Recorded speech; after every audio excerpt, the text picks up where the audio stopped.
আসসালামু আলাইকুম। আজকে আমি তৈরি করবো হচ্ছে মাসকলাইয়ের ডাল। মাসকলাইয়ের ডালের জন্য আমার এখানে 1 কাপ হচ্ছে আমি মাসকলাইয়ের ডাল নিয়েছি।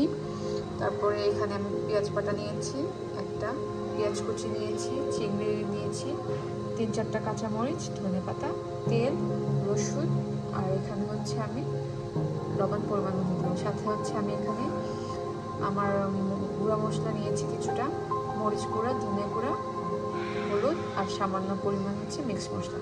এখন আমি এই ডালটাকে ফার্স্টে ভেজে নিব। ভেজে তারপর আমি এটাকে আধা ঘন্টার জন্য ভিজিয়ে ব্লেন্ড করে নেব। আমি ফুল ব্লেন্ড করব না, এটা হচ্ছে আমি আধা ঘন্টা করে নেব। এখন আমি এখানে 1 কাপ মাসকলাই ডাল দিয়ে দিব। এটা এখন হালকা ভেজে নেব। ডালটা আমার ভাজা হয়ে গিয়েছে। এখন আমি এটাকে ভিজিয়ে রাখবো 1 ঘন্টার জন্য। তারপর এটা আমি ব্লেন্ডারে ব্লেন্ড করে দিব। এখন আমি তেল দিয়ে দিব।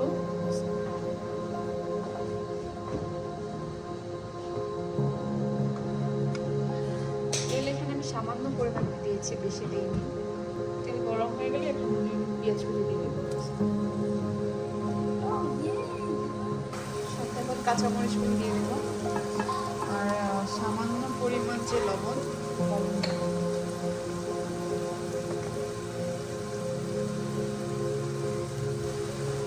আমার পেঁয়াজটা ভালো হয়ে গিয়েছে। আমি সামান্য পরিমাণ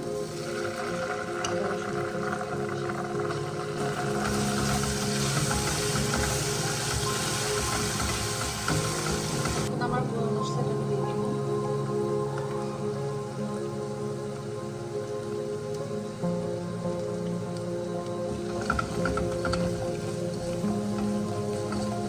এখানে বেশি গুঁড়ো মশলার প্রয়োজন